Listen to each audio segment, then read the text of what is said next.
जय गुरु जी, शुक्राना गुरु जी, अनंतम अनंतम शुक्राना गुरु जी के चरणों में कोट कोट प्रणाम। सारी संगत को जय गुरु जी। संगत जी, अगर चैनल पे नए हैं तो प्लीज़ चैनल को सब्सक्राइब कीजिएगा, बेल आइकन को प्रेस कीजिएगा, जिससे कि आने वाले सत्संग की नोटिफिकेशन आप तक पहुंच सके और आप गुरु जी के प्यारे प्यारे सत्संग सुन सकें। संगत जी, इस चैनल पर सुनाए जाते हैं संगत जी के द्वारा भेजे गए सत्संग, जो कि बहुत मिले सत्संग होते हैं। अगर आपको कोई शुक्राना सत्संग संगत जी के साथ शेयर करना है तो हमें लिख कर भेज सकते हैं। डिस्क्रिप्शन में हमारा व्हाट्सएप नंबर दिया गया है। आइए संगत जी, सत्संग को स्टार्ट करते हैं। ओम नमः शिवाय। शिव जी सदा सहाय। ओम नमः शिवाय। गुरु जी सदा सहाय। संगत जी, आज नवरात्रि की अष्टमी है। आइए आज हम अष्टमी की आपको कथा सुनाते हैं। इस कथा को श्रवण कर रहे हैं तो सुनने मात्र से आपके जीवन में सुख, शांति और धन की वर्षा होगी। तो चलिए कथा को प्रारंभ करते हैं। जय माता दी, जय गुरु जी। आज आप सभी को दुर्गा अष्टमी की ढेर सारी शुभकामनाएं। और नवरात्रि का पर्व समाप्त होने की ओर है। ऐसे में ये 2 दिन यानी अष्टमी और नवमी आपके लिए बहुत महत्वपूर्ण है और इन 2 दिनों की जानकारी आपको सही से पता होनी चाहिए। तो संगत जी, जिन घरों में अष्टमी के दिन कन्या पूजन किया जाता है या फिर जिन घरों में नवरात्रि तिथि के दिन कन्या पूजन किया जाता है, उन लोगों को जानकारी ज़रूरी है कि कन्या पूजन किस समय पर करना चाहिए, कितनी कन्याओं का पूजन करना ज़रूरी है और कन्या ना मिले तो क्या करें। और जो लोग अष्टमी के दिन कन्या पूजन करते हैं उन्हें व्रत का पालन यानी व्रत कब खोलना चाहिए, और अगर अष्टमी के दिन कन्या पूजन किया जाए तब कलश विसर्जन किस दिन करना चाहिए, ये सब बातों की जानकारी आज की इस वीडियो के अंत में आपको ज़रूर मिलेगी। क्योंकि आज दुर्गा अष्टमी है और आज दुर्गा की अष्टमी शक्ति माँ महागौरी की पूजा का दिन है। माँ महागौरी की कृपा से भक्तों के सारे दुख दूर होते हैं। माँ महागौरी का रूप अत्यंत सुंदर है। ये सौभाग्य और शांति स्वभाव की हैं। श्वेत रंग इनका प्रेरणा माना जाता है। 4 भुजाओं वाली देवी हैं, जिनमें एक भुजा में डमरू धारण किया हुआ है। 2 भुजाओं से ये अपने भक्तों को सदा अभयदान और वरदान देती हैं और अपने भक्तों का कल्याण करती हैं। और एक भुजा से ये त्रिशूल भी धारण करती हैं। त्रिशूल धारण करने के कारण ही इन्हें शिवा भी कहा जाता है। माँ महागौरी ने भगवान शिव को पति रूप में प्राप्त करने के लिए कठिन तपस्या की थी। उनकी तपस्या से प्रसन्न होकर महादेव ने उन्हें अर्धांगिनी के रूप में स्वीकार किया। इसीलिए जिन कन्याओं और अविवाहिता लोगों के जीवन में विवाह संबंधी बाधाएं आ रही हों, उन्हें महागौरी की पूजा अवश्य करनी चाहिए। यदि आज के दिन विधि विधान पूजा की जाए और उनका प्रिय भोग अर्पित किया जाए तो सच्चे मन से प्रार्थना करने पर भगवान शिव जैसे गुणों वाला पति प्राप्त हो सकता है। इस वीडियो में आप माँ महागौरी की पूजा विधि, पूजा मंत्र, आरती और व्रत कथा के बारे में जानेंगे। माँ महागौरी की पूजा की महिमा के बारे में बात करें तो माँ महागौरी अपने भक्तों पर बड़ी आसानी से प्रसन्न हो जाती हैं। अगर सच्चे मन से उनकी पूजा की जाए तो सबसे कठिन समय भी आसानी से बीत जाता है, सारे दुख दूर हो जाते हैं। माँ महागौरी अपने भक्तों को भरपूर आशीर्वाद देती हैं और उनकी झोलियाँ खुशियों से भर देती हैं। अष्टमी तिथि के दिन माँ महागौरी की पूजा करने के लिए भक्तों को चाहिए कि वो सुबह ब्रह्म मुहूर्त में उठकर स्नान आदि से निवृत्त होकर साफ सुथरे वस्त्र धारण करें। माँ महागौरी सफ़ेद रंग के वस्त्र धारण करती हैं और उनके सारे आभूषण भी सफ़ेद रंग के होते हैं। उनका वर्ण भी श्वेत है, इसीलिए उन्हें श्वेत रंग अत्यंत प्रिय है। इसलिए संभव हो तो आज के दिन श्वेत रंग की यानी सफ़ेद रंग के वस्त्र पहनकर पूजा करें या हल्के रंगों के वस्त्रों का प्रयोग कर सकते हैं। हर दिन की तरह स्नान करने के बाद हाथ में जल और पुष्प लेकर व्रत को संकल्प लें। और यदि आज के दिन आपको कन्या पूजन करना है तो उनका भी संकल्प लें। इसके बाद माँ महागौरी के पूजा की तैयारी करें। माँ महागौरी को भोग लगाने के लिए जो भी भोजन बनाना है, जैसे हलवा, पूड़ी, चने, वह स्नान के बाद ही तैयार करें। और जितना मौन रहकर भोजन तैयार करेंगे उतना ही फल प्राप्त होगा और देवी माँ आपसे प्रसन्न होगी। मन ही मन माँ के भजन कीर्तन करते रहें, मंत्रों को जाप करते रहें। इस प्रकार श्रद्धा और प्रसन्न मन से भोजन भोग तैयार करें। फिर पूजा की तैयारी करते हुए माँ को सबसे पहले गंगा जल छिड़क कर पवित्र करें। गंगा जल छिड़कने के साथ ही माँ का श्रृंगार करें, उन्हें तिलक आदि अर्पित करें, अक्षत, कुमकुम, रोली अर्पित करें, फल फूल अर्पित करें, सफ़ेद गुलाबी रंग के फूल को अर्पित करें, धूप दीपक जलाएं। फिर आप व्रत कथा पढ़ें और शून्य मंत्रों का जाप करते हुए पूजन सामग्री अर्पित करें। यदि आज के दिन हवन करना चाहते हैं तो सुबह के समय हवन भी कर सकते हैं। हवन करने से पहले आप अपनी रोज की पूजा पूरी कर लें, जैसे कि कथा या मंत्रों का जाप या जो भी आपको दुर्गा सिद्धि कुंजी का स्तोत्र पढ़ना हो वह भी समाप्त कर लें। इसके बाद ही हवन करें। पुजारी जी को बुलाकर हवन करते हैं तो बहुत अच्छी बात है। और अगर आप घर पर खुद ही हवन करना चाहते हैं तो वह भी कठिन है। आपको ये जानकारी होनी चाहिए कि घर पर सरल विधि से हवन कैसे किया जाता है। मंत्रों का जाप करते हुए हवन किया जाता है और जो भोग आपने माता रानी को चढ़ाना है वही भोग अग्निदेव को भी समर्पित करना होता है। जैसे 5, 7 या 9 परियों का भी हलवे का भोग अग्निदेव को भी समर्पित करना होता है।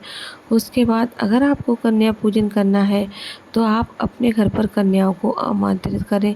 कन्या पूजन करने के बाद जो लोग व्रत खोलना चाहते हैं वो शुद्ध सात्विक भोजन से व्रत खोल सकते हैं।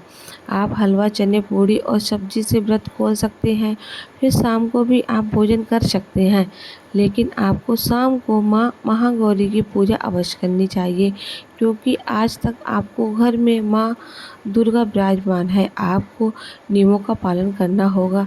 यदि आपने कलश की स्थापना नहीं की है तो भी आपको नवमी तिथि पर यानी अष्टमी तिथि और माँ महागौरी और नवमी तिथि को माँ सिद्धिदात्री की पूजा करनी चाहिए। माँ दुर्गा के 9 रूप होते हैं, इसीलिए ये नवरात्रि का पर्व कहलाता है। यदि आपको केवल अष्टमी की पूजा की ही और नवमी की को माँ सिद्धिदात्री की पूजा नहीं की तो नवरात्रि के व्रत अधूरे रह जाएंगे। इसलिए आपको नवमी तिथि तक सभी नियमों का पालन करना है। और अगर आपने कलश की स्थापना की है तो 10वीं तिथि को ही कलश का विसर्जन करें। याद रखें, अष्टमी को कन्या पूजन करें, नवमी की कन्या पूजन करें। विसर्जन हमेशा 10वीं के दिन ही होता है। अगर आपको एक दिन या 5 कन्याएं मिलती हैं तो आप उनका भी पूजन कर सकते हैं। कन्याओं की उम्र 2 से 10 साल के बीच होनी चाहिए। अगर आपको 10 साल से कम उम्र की कन्या मिलती हैं तो और भी अच्छा है। कन्याओं के साथ एक अटूट भैरव जिसे लंगूर भी कहा जाता है का भोजन भी जरूर किया जाता है और बिना बटुक भैरव के कन्याओं का पूजन अधूरा माना जाता है। अगर कई बार कन्या मिलती हैं तो अष्टमी नवमी को कन्या पूजन कैसे करना चाहिए। सबसे पहले तो मैं आपको बताती हूँ कि ऐसी कई जगह होती हैं जहाँ कन्याएं नहीं ना मिल पाती, तो बेशक आपके घर के आसपास ना हो, थोड़ा दूर ही मिले, लेकिन आसपास के मंदिरों में ज़रूर मिल जाएंगी। आप अपने घर पर कन्याओं को आमंत्रित कर सकते हैं। अगर ऐसा ना हो तो घर से हलवा, पूड़ी, चने, जो भी भोजन आपने तैयार किया है उसे बाहर ले जाकर भी कन्याओं को खिला सकते हैं। चाहे एक जगह पर आपको कन्या मिल जाए या अलग अलग जगह पर, उनका पूजन वहीं पर कर देना चाहिए। और एक बटुक वैभव का पूजन भी आपको करना है। आप सभी कन्याओं के चरण छूकर उनका आशीर्वाद प्राप्त करें और बटुक वैभव के चरण छूकर उनका भी आशीर्वाद प्राप्त करें। ध्यान रखें कि कन्याओं की संख्या विषम होनी चाहिए। चाहे आप बाहर जाकर भी पूजन करें क्यों ना करें, अगर कन्याएं आपके घर तक आ पाएँ तो जहाँ भी कन्याएं आपको कन्या मिले, आप वहीं जाकर उनके घर पर उन्हें भोजन करा सकते हैं और जो भी प्रसाद दक्षिणा या उपहार देना है आप वहीं पर जाकर दे सकते हैं। लेकिन जहाँ तक संभव हो उनका तिलक करना चाहिए, उनके चरण छूकर उनका आशीर्वाद आपको जरूर प्राप्त करना चाहिए। आप जानते हैं माँ महागौरी की कथा के बारे में देवी भागवत पुराण के अनुसार देवी पार्वती अपनी तपस्या के 2 दिन केवल कंदमूल, फल और पत्तों का आहार करती थी और भगवान शिव को पति रूप में प्राप्त करना चाहती थी। बाद में देवी ने केवल वायु पीकर तप करना प्रारंभ कर दिया। कई वर्षों तक देवी ने केवल निराकार तो कई वर्षों तक केवल सूखे पत्ते खाकर ही अपना जीवन निर्वाह किया। लेकिन तपस्या में लीन रही। इनकी कठिन तपस्या के कारण इनका शरीर एकदम काला पड़ गया। इनके शरीर की कांति एकदम मलिन हो गई। तब भगवान शिव इनकी कठिन तपस्या से प्रसन्न हुए और उन्हें वरदान दिया। तब भगवान शिव ने उन्हें गंगा जी में स्नान करने के लिए कहा और जब माता पार्वती गंगा जी में स्नान करने गई तब देवी का एक स्वरूप श्याम वर्ण के रूप के साथ प्रकट हुआ जो कि कौशिक कहलाया और एक स्वरूप उज्ज्वल कंद के समान प्रकट हुआ जो महागौरी कहलाया। उन्होंने भगवान शिव को पति रूप में प्राप्त करने के लिए ही कठिन तपस्या की। जिनकी कठिन तपस्या से प्रसन्न होकर भगवान ने उन्हें अपनी अर्धांगिनी के रूप में स्वीकार कर लिया था। यही कारण है कि माँ महागौरी की पूजा करने से कुंवारी कन्याओं को मन चाहे जीवन साथी का आशीर्वाद प्राप्त होता है और विवाह संबंधी जो भी बाधा हैं वो दूर होती हैं। भक्तों के नवरात्रि व्रतों और पूजन पूर्ण होते हैं और उनमें ऊर्जा का संचार होता है। सभी प्रकार की इच्छाएं पूरी होती हैं और लंबी उम्र का आशीर्वाद मिलता है। साधक धन धान्य से परिपूर्ण होता है। अमोघ फल की प्राप्ति होती है। सारे पाप कर्म मिट जाते हैं और उन्हें मोक्ष की प्राप्ति होती है। घर परिवार में सुख शांति और समृद्धि बनी रहती है। स्त्रियों का सुहाग अखंड रहता है। माताएं पुत्रवती होती हैं और संतान की आयु लंबी होती है। तो आज मैं आपको शारदीय नवरात्रि के कन्या पूजन के 3 सुनी जाने वाली महाकाली और दुर्लभ पौराणिक कथा व्रत कथा सुनाने जा रही हूँ। आप सभी भक्त इन कथाओं को बड़ी श्रद्धा और प्रसन्न मन से अवश्य सुने। एक बार इंद्रदेव ने भगवान ब्रह्मा से माँ दुर्गा को प्रसन्न करने का उपाय पूछा तो ब्रह्मा जी ने सुझाव दिया कि कुंवारी कन्याओं का पूजन करें, उन्हें भोजन कराएं और कथा का श्रवण करें। इंद्रदेव ने आपको कन्या पूजन की कथा और उससे प्रसन्न पुष्प फल के बारे में बताता हूँ, तो विस्तार से सुने। अश्विनी माह शुक्ल पक्ष की अष्टमी और नवमी तिथि में से किसी भी दिन 9 कन्याओं और एक बालक को बुलाकर उन्हें विधि पूजन पूर्वक भोजन कराना चाहिए और कन्या कथा का श्रवण करना चाहिए। 2 साल की कन्या को कुंवारी कहा जाता है। इनकी पूजा से दुख और दृढ़ता खत्म होती है। 3 साल की कन्या त्रिमूर्ति मानी जाती है। त्रिमूर्ति की पूजा से धन धान का आगमन और परिवार का कल्याण होता है। 4 साल की कन्या कल्याणी माता होती है। इनकी पूजा से सुख समृद्धि मिलती है। 5 साल की कन्या रोहिणी मानी जाती है। 6 साल की कन्या काली हो विद्या और योग प्राप्त हो। 7 साल की कन्या का चंदवा था। 8 साल की कन्या शंभली होती है। इनकी पूजा से लोकप्रियता प्रसन्न होती है ना। 9 साल की कन्या को दुर्गा कहा जाता है। इनकी पूजा से शत्रु विजय और असाध्य कार्य सिद्ध होते हैं। 10 साल की कन्या सुभद्रा होती है। सुभद्रा के पूजन से मनोरथ पूर्ण होता है और सुख मिलता है। प्राचीन काल में कटरा के पास हसली गांव में माँ का परम भक्त श्रीधर पंडित रहता था। श्रीधर और उनकी पत्नी माँ दुर्गा की सुबह शाम पूजा करते थे। श्रीधर निर्धन होते हुए अपनी पत्नी के साथ संतुष्टि से जीवन यापन करता था। बस उसे एक ही दुख था, उनकी कोई संतान नहीं थी। अब वो किसी दंपति नवरात्रि व्रत किया करते थे। एक दिन रात को श्रीधर के सपने में माँ जगतवा आई और कहने लगी कि श्रीधर, तुम 9 कुंवारी कन्याओं का पूजन करके उन्हें भोजन कराओ, इससे तुम्हारी इच्छा बहुत जल्दी ही पूरी होगी। माँ की आज्ञा के अनुसार अष्टमी के दिन, नवरात्रि पूजन के दिन श्रीधर ने कुंवारी कन्याओं को बुलाया, किंतु श्रीधर का पड़ोसी उनसे अत्यंत ईर्ष्या करता था। उसने सोचा कि यदि श्रीधर के घर 9 कन्या पूजा भोजन के लिए जाएंगी तो भोजन करने के साथ ही उसे आशीर्वाद प्राप्त करेंगी और श्रीधर को पुत्र की प्राप्त होगी, इससे वह उससे भी धनवान हो जाएगा। इसी कारण उस दुष्ट पड़ोसी ने एक षड्यंत्र रचा। उसने कहा, बहुत ही अनुचित कार्य किया। श्रीधर के जिन कन्याओं को उसके घर भोजन बुलाया था, उस पड़ोसी ने भी उन्हें अपने घर भोजन पर बुलाया, क्योंकि उसकी पत्नी भी अष्टमी के दिन कुंवारी कन्याओं को भोजन करवाने वाली थी। अतः उसने उन सभी कन्याओं को लालच देकर अपने घर बुला लिया और उन्हें भोजन कराने के लिए बिठा दिया।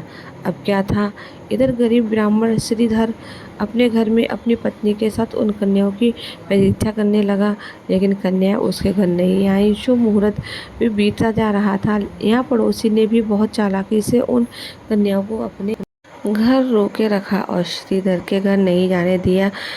विलंबित होता देखकर श्रीधर ने अपनी पत्नी के साथ माँ भगवती माता वैष्णो देवी की मूर्ति के सामने हाथ जोड़कर विनती करने लगा, उनसे प्रार्थना करने लगा, देवी माँ, मैंने तो कन्याओं को निमंत्रण दिया था, लेकिन वो अभी तक नहीं आई हैं। माँ, मेरी लाज बचाओ, मेरे इस व्रत को पूर्ण करने में सहायता कीजिए। ऐसा कहकर श्रीधर रोने लगा। श्रीधर की भक्ति को सहज ही माँ वैष्णो देवी ने स्वीकार किया। अपने भोले भक्त की इच्छा को वो कैसे टाल सकती थी।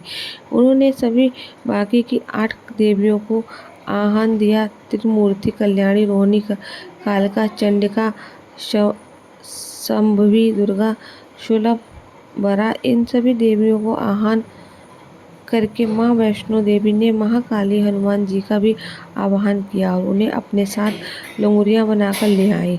9 कुंवारी कन्याओं को आया देखकर श्रीधर बहुत ही प्रसन्न हुआ। उसने बड़ी ही श्रद्धा और भक्ति भाव से नवोदय के चरण धोए और लंगुरिया रूप में हनुमान जी के चरण धोए। उसके बाद श्रीधर ने अपने पत्नी के साथ मिलकर उन 9 देवियों का श्रृंगार किया, उनकी पूजा भी, उन्हें चुनरी उड़ाई, प्रेम से भोजन परोसकर उनके हाथ में पंखों की हवा झेलते हुए माता को भोजन करवाया और विधि पूर्वक उन्हें दक्षिणा देकर विदा करने लगा। अन्य कन्याएं तो चली गईं, किंतु माँ वैष्णो देवी नहीं गई। तब श्रीधर की पत्नी ने कहा, हे कन्या, क्या तुम्हें अपने घर जाने की तैयारी नहीं है, जल्दी नहीं है? सारी कन्याएं तो चली गई हैं। सुनकर कन्या हंसते हुए बोली, मैं आपके घर में ही भंडारा और ब्राह्मण भोजन करवाना चाहती हूँ। श्रीधर, तुम मुझसे जो भी मांगना चाहो वह आशीर्वाद मांग सकते हो। श्रीधर ने कहा, हे माता कन्या, यदि आपकी यही इच्छा है तो माँ भगवती की इच्छा समझकर आप मुझे ये आशीर्वाद दीजिए कि मैं माँ वैष्णो देवी का साक्षात दर्शन कर सकूं और उन्हें पुत्र की प्राप्ति हो सके। ये सुनकर माँ वैष्णो देवी ने श्रीधर को आशीर्वाद दिया और कहा, मैं आपके घर भंडारा और ब्राह्मण भोजन कराना चाहती हूँ। आप ब्राह्मणों को भंडारे का आमंत्रण दें और साथ ही पूरे गांव के लोगों को भी बुलवाएं। अगर आप ऐसा करेंगे तो आपकी माता वैष्णो देवी का दर्शन होगा, आपको पुत्र की प्राप्त होगी। श्रीधर ने उस दिव्य कन्या की बात मान ली और आसपास के गांव में भंडारे का आदेश पहुंचा दिया। लौटते समय गोरखनाथ और भैरव जी को भी उनके चेले सहित न्योता दे दिया। अतिथि हैरान थे कि आखिर कौन सी कन्या है जो इतने सारे लोगों को भोजन करवाना चाहती है। भैरवनाथ एक प्रसिद्ध तांत्रिक था और वह सभी सिद्धियों पर निमंत्रण रखने के लिए माना जाता था और भैरव को अपनी शक्ति का अभिमान था। भंडारे का दिन आ गया।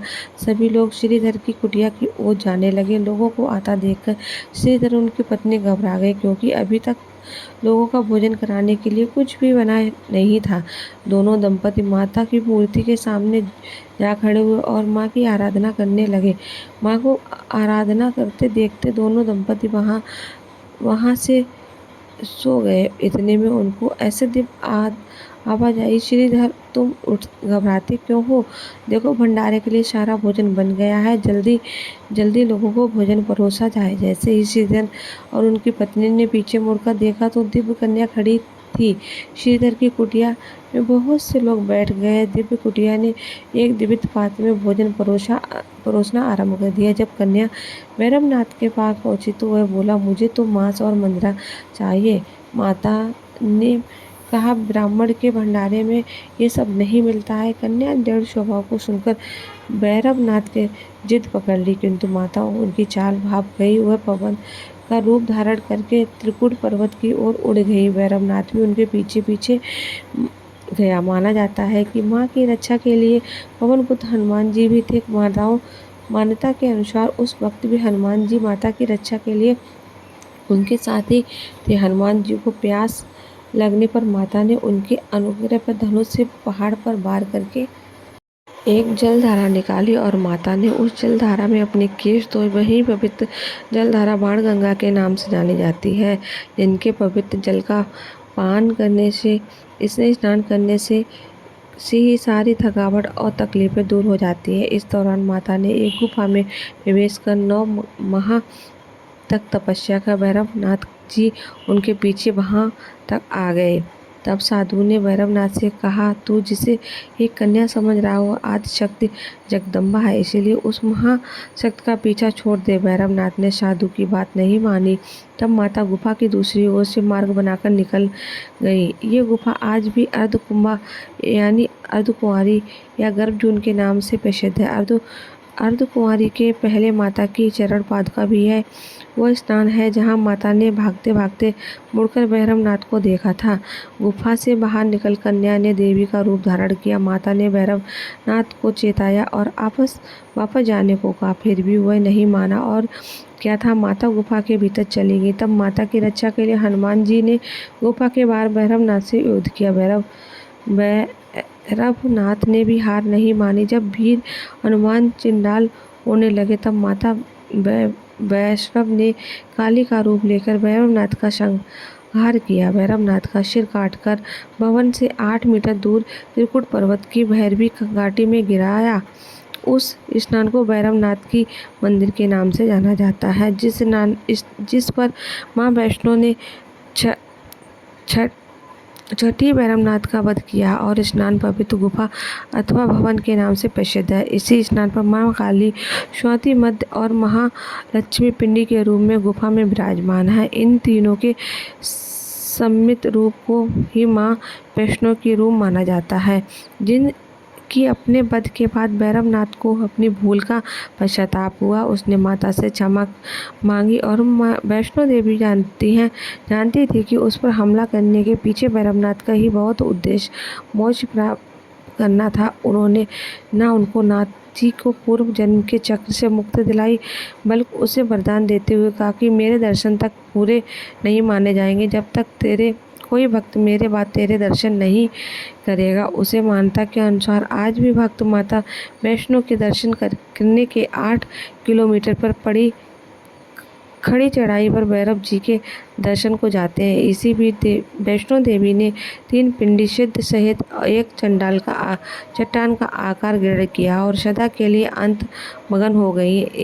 इसी दिन माता वैष्णो देवी ने पंडित श्रीधर को स्वप्न में सब कुछ बताया कि त्रिकुटा पर्वत की ओर उसी रास्ते आगे बढ़े जो उन्होंने सपने में देखा था। अंततः वो गुफा के द्वार पर पहुंचे। उन्होंने कई विधियों से पिंडी की पूजा की और उसे अपनी दिनचर्या बना ली। देवी की पूजा से माँ वैष्णो देवी प्रसन्न हुई और उनके सामने प्रकट हुई और उन्होंने आशीर्वाद दिया। तब से श्रीधर और उनके वंशज माता वैष्णो देवी की पूजा करते आ रहे हैं और माता वैष्णो देवी अपने भक्तों का कल्याण निरंतर करती आ रही हैं।